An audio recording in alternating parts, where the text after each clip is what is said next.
अस्सलाम वालेकुम एवरीवन। उम्मीद करती हूँ आप सब खैरियत से होंगे। आप देख रहे हैं earning and education with Fatima channel. अगर आपने मेरे चैनल को सब्सक्राइब अभी तक नहीं किया तो please click on the bell icon और लाइक एंड शेयर करना मत। चलें आज हम डिस्कस करते हैं बायोलॉजी का chapter number 2 solving a biological problem. एक हमारे पास मेथड होता है जिसको साइंटिस्ट इस्तेमाल करते हैं, उसको साइंटिफिक मेथड कहते हैं, और बायोलॉजी के अंदर जो हम इस्तेमाल करते हैं उसको बायोलॉजिकल मेथड कहते हैं। ये चैप्टर भी हमारा बायोलॉजिकल प्रॉब्लम से रिलेटेड है। इसमें हम आइडेंटिफाई करते हैं, फिर उससे रिलेटेड जो डाटा को कलेक्ट किया जाता है, देन ऑब्ज़र्व किया जाता है, फिर स्टेटमेंट दी जाती है। अगर स्टेटमेंट हो रही है तो उसका रीज़न भी होगा यकीनन। फिर वेरीफाई करने से पहले उसको रीजनिंग से गुजारना पड़ता है। रीजनिंग के अंदर हम फर्दर क्वेश्चनिंग करते हैं, फिर उसको फ़िल्टर करते हैं और एक्सपेरिमेंटली स्टेटमेंट को वेरीफाई किया जाता है। फिर अगर डाटा सपोर्ट करे जो आपकी स्टेटमेंट थी तो वो फिर थ्योरी या लॉ बन जाता है, और अगर एक्सपेरिमेंट मतलब आपका डाटा सपोर्ट ना करे तो वो जो एक्सपेरिमेंट है या जो थ्योरी बनी है वो रिजेक्ट हो जाती है। ये प्रॉब्लम सॉल्विंग अप्रोच है जिसको साइंटिफिक मेथड कहते हैं। ये सीरीज़ में होता है जो साइंटिस्ट ऑल ओवर इस्तेमाल करते हैं।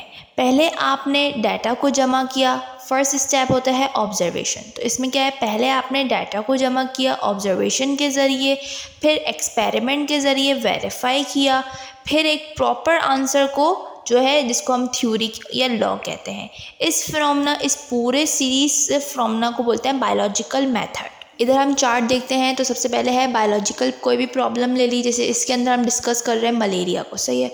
फिर उससे रिलेटेड ऑब्जर्वेशन करी, फिर उसकी एक हाइपोथेसिस हुई। हाइपोथेसिस का मतलब है इंटेलिजेंट गैसेस, सही। फिर उसके बाद हमने रीजनिंग करी। रीजनिंग के अंदर फर्दर दो चीज़ें होती हैं, इंडक्टिव रीजनिंग और डिडक्टिव रीजनिंग, वो मैं आगे चल के बताती हूँ। फिर एक्सपेरिमेंट होता है, फिर data collection and analyse support किया जाता है हाइपोथेसिस को। फिर अगर डाटा कलेक्शन सही है तो हमारी थ्योरी बन जाती है, और अगर ये हमारा एक्सपेरिमेंट सही नहीं है तो हम फिर ये नई बनेगा न्यू थ्योरी, देन फिर वो वापसी हाइपोथेसिस के पास चले जाएगा। ये तो हमारा चार्ट हमने डिस्कस किया। अब एक एक स्टेप्स हम डिस्कस करते हैं। प्रॉब्लम सॉल्विंग मेथड हमेशा सेम रहेगा। फॉर एग्जांपल हम इधर डिस्कस कर रहे हैं मलेरिया को। मलेरिया ये हमारे पास फीमेल एमोर्फिलस मॉस्किटो से होता है।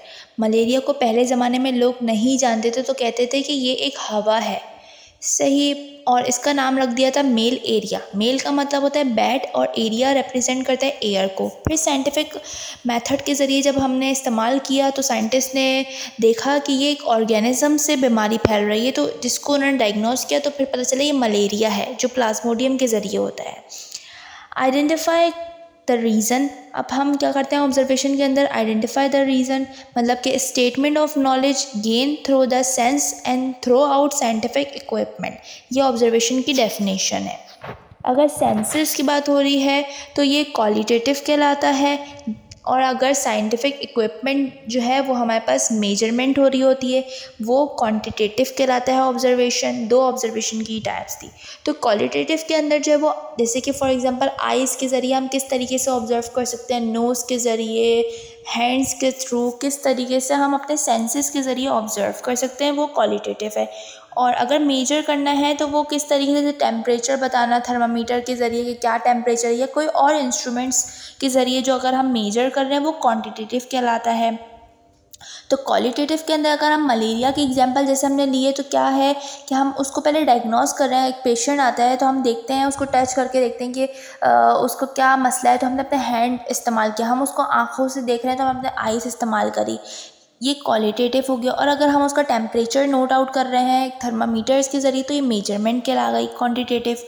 1880 के अंदर फ्रेंच फिजिशियन से लिवोरियन जिन्होंने स्टडी किया था ब्लड सैंपल मलेरिया का पेशेंट का, तो अंडर माइक्रोस्कोप के अंदर फिर हमने ऑब्ज़र्व किया तो इसको से ये तो पता चला कि ऑर्गेनिज्म की वजह से ये नज़र आ रहा है, ऑर्गेनिज्म कोई ना कोई पाया जा रहा है मलेरिया के अंदर। अब वो ऑर्गेनिज्म को जो मालूम करा साइंटिस्ट ने तो पता चला कि इसके अंदर प्लाज्मोडियम नज़र आया अंडर माइक्रोस्कोप। अब जैसे आप डायग्राम देख रहे हैं साइड पे, इसके अंदर रेड ब्लड सेल्स के अंदर जो बीच में पेल नज़र आ रहा है ना, वो इसलिए नज़र आ रहा है, वो हीमोग्लोबिन की डेफिशिएंसी की वजह से नज़र आ रहा है। देन प्लाज्मोडियम की जो लाइफ साइकिल आपने नहीं पढ़ी होगी, मैं बता देती हूँ थोड़ा सा कि प्लाज्मोडियम अगर हो गया तो वो डैमेज करता है पहले तो लिवर को, फिर वो रेड ब्लड्स के सेल्स के अंदर जाके अपने नंबर्स इंक्रीज़ करता है, जिस वजह से मलेरिया हो जाता है। अब नेक्स्ट है वो है hypothesis.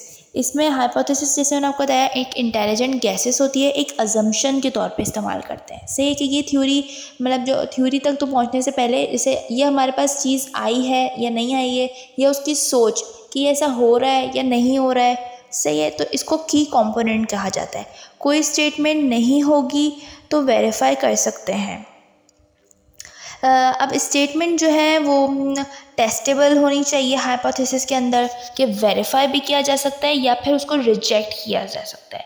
Plasmodium is the cause of malaria hypothesis के अंदर एक स्टेटमेंट जैसे दी गई है कि प्लाज्मोडियम की वजह से ही मलेरिया होता है, ये उसकी एक हाइपोथेसिस स्टेटमेंट हो गई। उसके बाद स्टेप आता है रीजनिंग का। रीजनिंग जो होता है वो क्या होता है, लाइक क्वेश्चनिंग। हम उसके बाद क्वेश्चन करते हैं कि ऐसा मलेरिया हुआ क्यों, आपने ऐसा करा क्या जिस वजह से आपको मलेरिया हो गया। बहुत सारे लोग क्वेश्चनिंग करते हैं इन चीज़ पे, सही। फिर उसके बाद रीजनिंग जो होता है वो दो टाइप्स की होती है, एक इंडक्टिव रीजनिंग होती है और दूसरी होती है डिडक्टिव रीजनिंग। इंडक्टिव रीजनिंग का मतलब क्या है कि आइसोलेटेड से जनरल की तरफ जाना, और डिडक्टिव रीजनिंग का मतलब क्या है कि जनरल से आइसोलेटेड की तरफ जाना।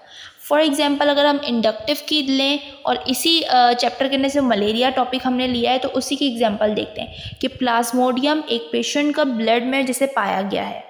फिर हमने फर्दर साइंटिस्ट ने देखा एक पेशेंट के अलावा दूसरे पेशेंट में भी ब्लड में पाया जा रहा है प्लाज्मोडियम, फिर तीसरे के भी ब्लड में पाया जा रहा है प्लाज्मोडियम। तो ये आइसोलेटेड से जनरल की तरफ जा रहा है, तो ये इंडक्टिव की एग्जाम्पल हुई।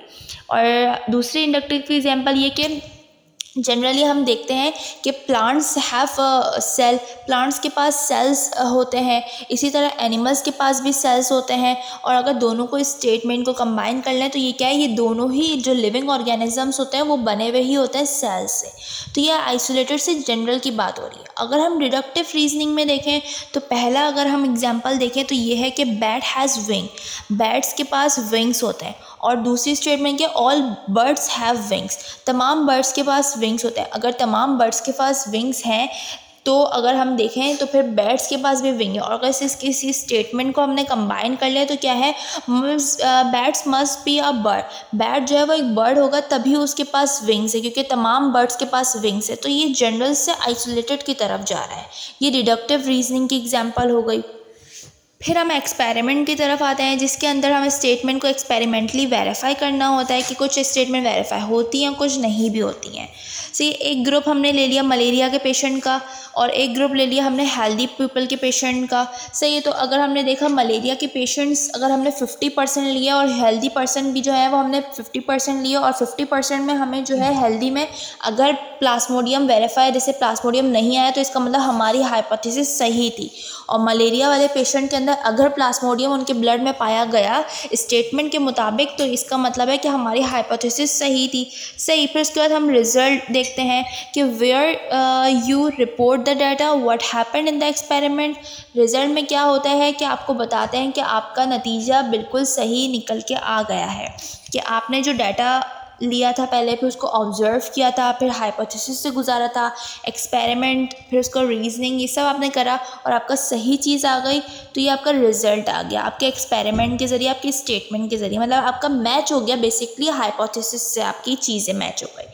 तो फिर उसके बाद कंक्लूजन होती है कि कंक्लूजन में क्या होता है, रिजल्ट और हाइपोथेसिस को फुली एनालाइज करते हैं, फिर एक स्टेटमेंट जारी करते हैं और वो स्टेटमेंट इस मरतबा इस चीज़ के अंदर जारी किया गया कि Plasmodium is the cause of malaria. Plasmodium he malaria की कॉज है, क्योंकि हमने देख लिया था एक्सपेरिमेंट में कि जब हेल्दी पर्सन जो है वो बिल्कुल साफ़ सुथरे हेल्दी पर्सन ही रहे कि उनके ब्लड में कोई प्लाज्मोडियम पाया नहीं गया, और जो मलेरिया वाले पेशेंट है उनके ब्लड में प्लाज्मोडियम पाया गया, तो हमारा कंक्लूजन सक्सेसफुली हो गया। लेकिन ऐसा होता है कभी कि कंक्लूजन भी हमारा सक्सेसफुली नहीं आता, क्योंकि हमारी जो हाइपोथेसिस के बाद जो ऑब्जर्वेशन और सारी चीज़ें होती हैं वो थोड़ी सा कहीं ना कहीं अनबैलेंस भी हो जाती है। ये नहीं होता कि बिल्कुल एग्जैक्ट ही कंक्लूजन निकल जाए। अगर आपको मेरा लेक्चर पसंद आया हो तो please click on the subscribe button and don't forget to click the bell icon. Like follow and share ज़रूर करिएगा ताकि आपको मेरे आने वाली वीडियो ज़रूर मिल सके, जल्द अज जल्द मिल सके। अल्लाह हाफिज़ एवरीवन।